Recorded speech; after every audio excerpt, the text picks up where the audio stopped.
এই ডালটার চারা তৈরি করব জলে রেখে। চলো দেখি।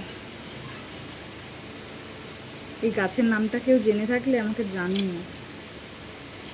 একটা ছোট্ট শোলা নেব যেটা ভেসে থাকবে, ঠিক আছে, যেটা ভাসিয়ে রাখতে সাহায্য করবে। নাহলে গাছটা দিলে এইভাবে, গাছটা যদি এইভাবে দিই গাছটা হেলে পড়ে যাবে। এটার মধ্যে ভরে দিলে সেটা আর হবে না।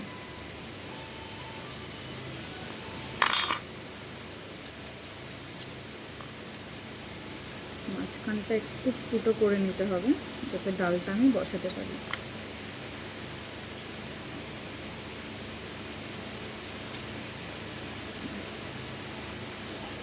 এই যে কি সুন্দর হয়ে গেছে, দেখো। এটা এইভাবে যদি আমি রাখি তাহলে কিন্তু আর এটা পড়বে না, ঠিক আছে।